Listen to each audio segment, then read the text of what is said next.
ഇതിപ്പോ ബോറ റേഡിയോയിൽ അനൗൺസറൊക്കെയായി ജോലി ചെയ്യുമ്പോഴാ കഥ തുടങ്ങുന്നത്. അപ്പോൾ അവൾക്കൊരു പാക്കറ്റ് കിട്ടുന്നു. അതിലൊരു ആർട്ട് എക്സിബിഷൻ ടിക്കറ്റും പഴയൊരു വീഡിയോ കാസറ്റുമുണ്ട്. അതോടെ ബോറ നേരെ 1999 വർഷം അവളുടെ സ്കൂൾ കാലത്തേക്ക് പോയി. ആ കാലത്ത് ബോറയൊരു സാധാരണ ഹൈസ്കൂൾ കുട്ടിയായിരുന്നു. ടേക്വാൻഡോയിലൊക്കെ നല്ല കഴിവുള്ള കൂട്ടത്തിൽ. ടൗണിൽ അവരുടെ വീട്ടിൽ ഒരു ഫിലിം റെന്റൽ കടയുണ്ടായിരുന്നു. ബോറയുടെ ബെസ്റ്റ് ഫ്രണ്ടാണ് യോണ്ടു നല്ല പണക്കാരിയാണ്. പക്ഷേ ഹൃദയ സംബന്ധമായ അസുഖമുണ്ട്. യോണ്ടു ഹാർട്ട് ട്രാൻസ്പ്ലാന്റിനായി അമേരിക്കയിലേക്ക് പോവുന്നതിന് മുൻപ് ബോറയോട് ഒരു സഹായം ചോദിച്ചു. അവൾക്ക് ഒറ്റ നോട്ടത്തിൽ ഇഷ്ടപ്പെട്ട ഹ്യുൻജിൻ എന്നു പേരുള്ള പയ്യനെപ്പറ്റി വിവരങ്ങൾ ശേഖരിച്ച് മെയിൽ അയക്കാനായിരുന്നു അത്. യോണ്ടു പോയ ശേഷം ബോറ നേരെ ഹ്യുൻജിന്റെ പിന്നാലെ കൂടി. അവൻ ന്യൂസിലാൻഡിൽ നിന്ന് വന്ന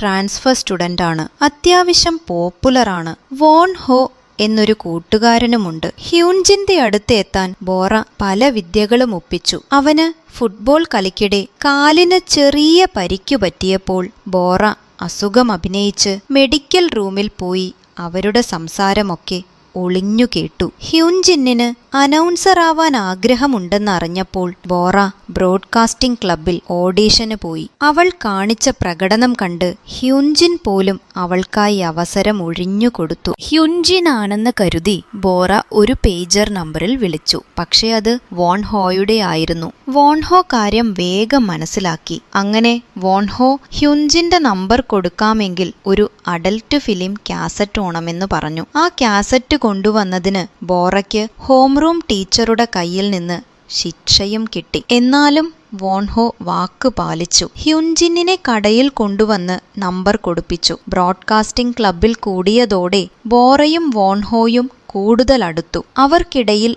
ഒരു ഇഷ്ടം മുട്ടിട്ടു. അതേസമയം ബോറ തന്റെ ടേക്വാൻഡോ കഴിവുപയോഗിച്ച് ഹ്യുൻജിന്നിനെ ഒരു അടിപിടിയിൽ നിന്ന് രക്ഷിച്ചപ്പോൾ ഹ്യുൻജിന്നും ബോറയെ ഇഷ്ടപ്പെടാൻ തുടങ്ങി. ബോറയാവട്ടെ അവനെ ഒഴിവാക്കാൻ തന്റെ മോശം സ്വഭാവങ്ങളൊക്കെ ലിസ്റ്റ് ചെയ്ത് അവനെ പേടിപ്പിക്കാൻ നോക്കി. ഒരു സ്കൂൾ യാത്രക്കിടെ രാത്രിയിൽ മദ്യപിച്ച് ലക്കുകെട്ട് ബോറ അറിയാതെ വോൺ ഹോയുടെ മുറിയിൽ പോവുകയും ഗാർഡിൽ നിന്ന് ഒളിക്കുമ്പോൾ വോൺ ഹോയോട് ഇഷ്ടമാണെന്ന് പറയുകയും ചെയ്തു. അതോടെ വോൺ ഹോ ബോറയോട് കൂടുതൽ കെയർ കാണിക്കാൻ തുടങ്ങി. ഹ്യുൻജിൻ ഈ അടുപ്പം കണ്ടപ്പോൾ താനെ അങ്ങ് പിന്മാറി. ബോറയും വോൺഹോയും കൂടുതലടുത്തു. അവൾ അറിയാതെ അവളെ കാണാനായി അവൻ അവളുടെ വീടിനടുത്ത് ഐസ്ക്രീം കടയിൽ പാർട്ട് ടൈം ജോലിക്കു പോലും പോയി. വോൺ ഹോയുടെ ഭൂതകാലവും സ്വപ്നങ്ങളുമൊക്കെ അവർ പങ്കുവെച്ചു. റേഡിയോ അനൗൺസർ ആവാൻ വോൺ ഹോയാണ് ബോറയെ ഉപദേശിച്ചത്. ഒരു സിനിമയ്ക്ക് പോവാമെന്ന് ബോറ പറഞ്ഞപ്പോൾ വോൺ ഹോ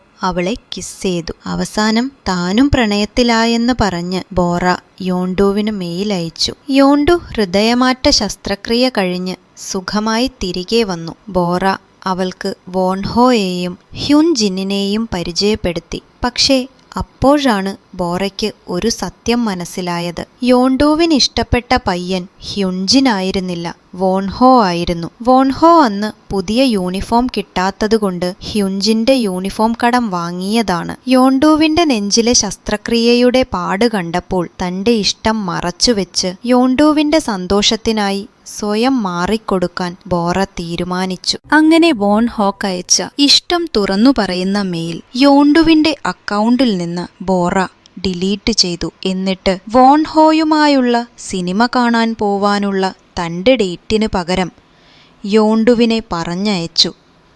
ഹൃദയഭേദകമായ വിടവാങ്ങൽ. സ്വന്തം ചികിത്സക്കായി വോൺ ഹോക്ക് ന്യൂസിലൻഡിലേക്ക് തിരിച്ചു പോവേണ്ടി വന്നു. പോവുന്നതിന് മുൻപ് അവൻ ബോറയോട് ഇഷ്ടം തുറന്നു പറയാൻ ഒരു കത്തെഴുതി. പക്ഷേ ബോറയാവട്ടെ യോണ്ടുവിന് വേണ്ടി നുണ പറഞ്ഞ് അവനെ തള്ളിപ്പറഞ്ഞു. തനിക്ക് ഒരു ഇഷ്ടവുമില്ലെന്നു പറഞ്ഞു. അതോടെ ഹൃദയം തകർന്ന് വോൺഹോ ആ കത്ത് വലിച്ചെറിഞ്ഞു. ആദ്യമായി ഫിലിം കടയിൽ വെച്ച് കണ്ടതു മുതൽ തനിക്ക് ഇഷ്ടമായിരുന്നു എന്ന് അവനാ കത്തിലെഴുതിയിരുന്നു. പിന്നീട് യോണ്ടുവിന് ബോറയുടെ ഡിലീറ്റ് ചെയ്ത മെയിൽ കിട്ടി. തനിക്ക് വേണ്ടി ബോറ ഒരുപാട് ത്യാഗം ചെയ്തെന്ന് യോണ്ടുവിന് മനസ്സിലായി. വോൺഹോ പോവുന്നതിനു മുൻപ് യോണ്ടു പോയി ബോറയുടെ സത്യസന്ധമായ ഇഷ്ടം അവനോട് തുറന്നു പറഞ്ഞു. അവസാനം ഹ്യുൻജിന്റെയും യോണ്ടുവിന്റെയും സഹായത്തോടെ ബോറ എയർപോർട്ടിലേക്ക് പാഞ്ഞെത്തി. അവൾ വോൺഹോയോട് കള്ളം പറഞ്ഞതിന് ക്ഷമ ചോദിച്ചു. വോൺഹോ അവളെ കെട്ടിപ്പിടിച്ചു. താൻ വേഗം തിരിച്ചുവരും,